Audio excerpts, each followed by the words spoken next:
Deborah, welcome to the Robinson Show. Thank you for having me. Every story has a journey. Where did the journey begin for you?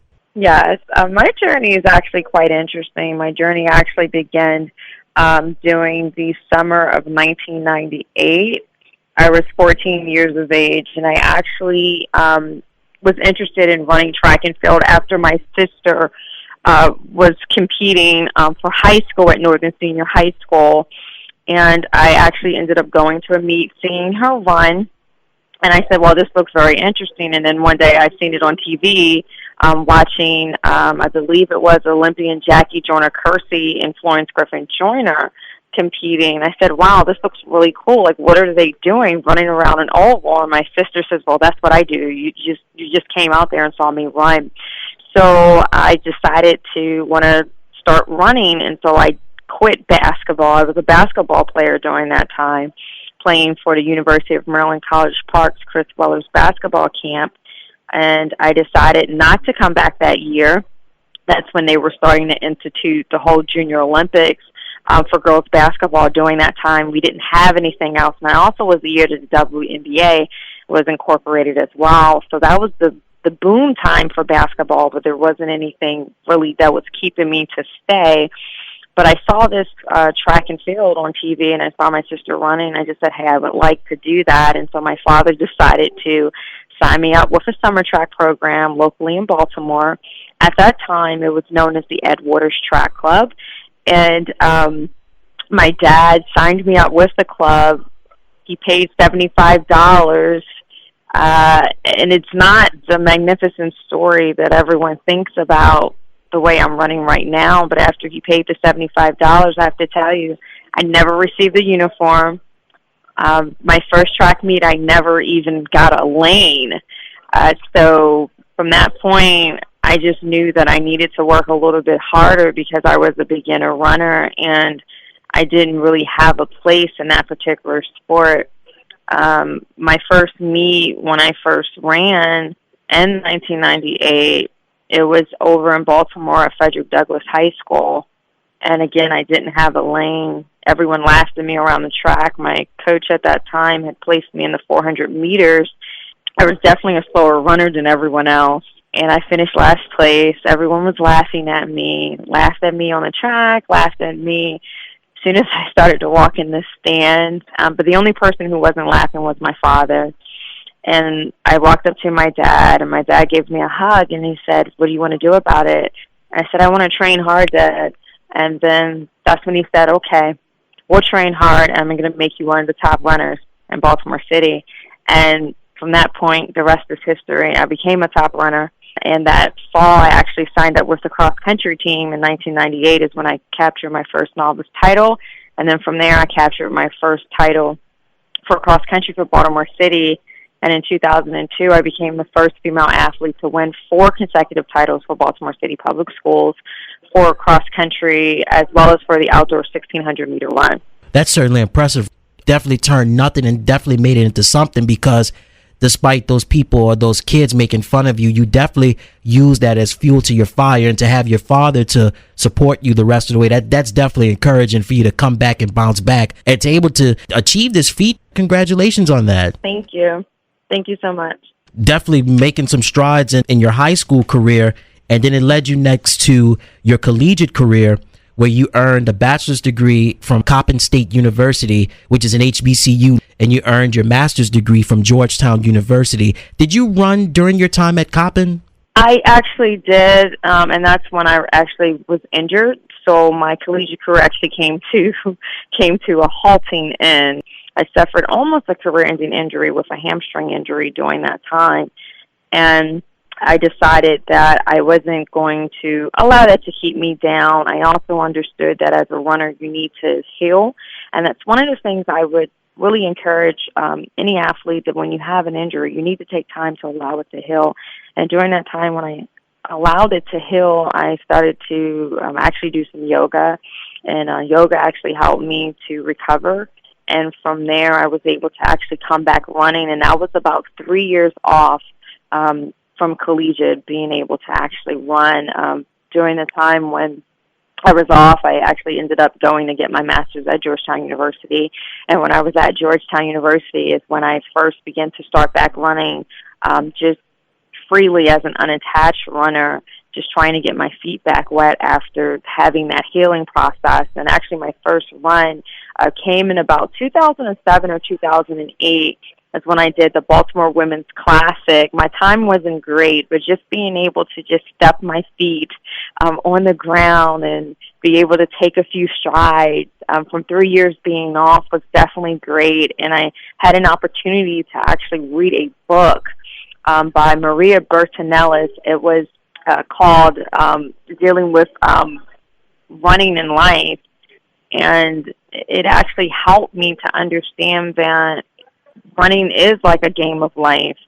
And I actually wrote this, I believe, essay for NPR that was published too. And so during that time, it was some good things that came out of that, even though I was injured, but it was some good things that came out of that and made me definitely a stronger runner, and understanding how to cope and to deal with injuries, because sometimes when they come, how do we recover? How do we heal? And I think that I was able to get a grasp of that as such a young runner during that. Now let's take you to a new chapter in your life and in your career, and that's the world of Masters Track and Field. How did you get started in Masters Track and Field, and how did you hear about it? Yeah, I think because I was already a runner, I've been an open runner, and I'm actually an open and a Masters runner. So during that time, I actually decided to step out of the classroom and then pursue my passion with my running goals. And my goal at that time was to actually try to go to a national championship and to compete. And so I would, while I was working, not barely training, and I had set a record, the first time ever running in the 3,000 meters. And I was published in a magazine, in Competitor Magazine in 2014, and something just was grasping to me that, I have some talent here. I probably need to get a little bit more serious and can get out here and run a little bit more. And so I started traveling up to New York, doing this meet that you had to qualify for rounds, and I would go with my sister, and I would show up just about every weekend, and I would advance, but I barely trained. I would only have time to train once a day, or pretty much just twice a week, honestly, and I was competing at 1,500, and I never forget, I would be so tired after the race, but then I would always make the top 6. And my family and my coach thought it was just crazy at the time, and that's when they really had a talk with me and just said, you really need to get serious about this, and you could possibly run professionally for this. And so I decided to, in 2017, just take some time training and just really focus on that. And so I did, and from my training, I was able to capture my first title. I competed at the championship in Albuquerque twice, at the Masters Championship in Albuquerque, and then also at the USA Indoor Championship in the 600 meters. And so from there, I just knew that I could do it. I just needed the time to actually focus and to train and just that belief in myself that I could actually achieve this, and the talent that I had, and just putting those things together. And so it's been a great experience to be able to compete in those different venues, because you get to run against so many different great athletes when I'm competing at those different levels. I want to stay right with 2017, where you mentioned earlier you competed in the USATF National Indoor Championships as well as the Masters Indoor Championships. Now, in the National Indoor Championships, you finished in 16th, but in the Masters Championship, you finished in first place. Congratulations on both of those accomplishments. You're welcome. I want to ask you, I want to talk about your 16th place finish. Did you have butterflies in your stomach going up against the ones that are currently competing at Division I or even in a Division II status? No, there were no butterflies. I think the difference was for that particular event, I was turning back around with less than a week's time from competing at altitude. It was actually my first time actually competing at altitude. And so I think just having that adjustment from actually running at your first, and remember, this was my first national championship. I just competed there in Albuquerque, and then turning around, making it to qualify and come again and compete was definitely significant, I think, for me. But I think that I treated it just like any other race. It was definitely a different race. My coach decided to not run me in one of my events, to actually put me in the 600 meters. So that was a challenge for me, but it was actually a race that I could actually compete in. So I think it was just like when I competed the first time, I'm competing against a lot of different people, and it's always great, and we're all the same. We're just lining up on the line. We might have different lanes, but we're all the same. So I don't look at it as this person's an Olympian or this person's a national champion. Even myself, even though I was coming in with a championship title, I always look at it as this is a different race, and we're all here, for the same reasons or purposes, and just lining up and just trying to execute the race and doing the best that I can. So I'm proud of that accomplishment, for being able to compete at 2 national championships back to back. Okay, so while we continue with 2017, you finished in first place in the Hayward Classic in Eugene, Oregon. Matter of fact, you did it not only in 2017, but also in 2016.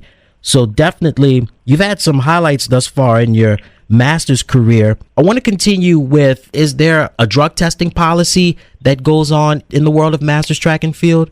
Yeah, so for the sport for track and field, it's actually not broken down for the drug testing based upon what level of competition that you are in.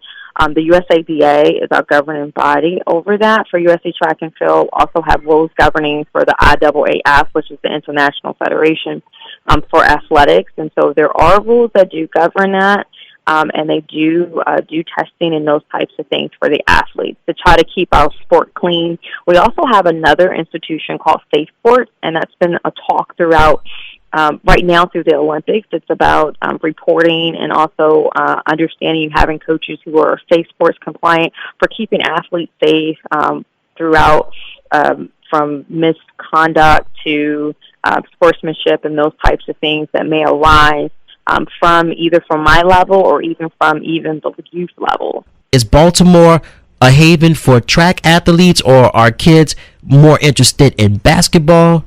That's actually a great question. I'm going to say I'm biased towards track and field, so I will say yes to that question. But as we know, Baltimore is known for basketball. We have athletes who came out of here, from Juan Dixon to Carmelo Anthony. So yes, everything is honed on basketball. But there is a rich history of track and field as well here. And so I think that as more kids get exposure to the sport of track and field, they get adequate coaching in the sport of track and field, and are given an opportunity to run, just as I shared with you what happened with me in 1998. If you're not the best runner coming out, that even if you are a beginning runner, that coach is taking time with whatever club that you're running with to train you and to coach you, because you never know what you could be. So that talent identification at that young age is very, very important, because I think that's what allows athletes to actually stick to a sport and stay with it. And so within our city, we have a boost of track and field, but we've also seen overall a decline in sports as well. Tell the listening audience out there, where can they find you on your social media platforms and a website? Sure, definitely. They can actually find me on social media. If they're on Instagram, they can follow me at I am Deborah Green. They can also follow me on Twitter at Deborah Green01. Deborah, thank you so much for taking time out of your busy schedule for being on the show. Thank you so much for having me, Ed. Hey, everybody. Thank you so much for tuning into the channel. Remember to click like, share, and subscribe. And thank you for watching.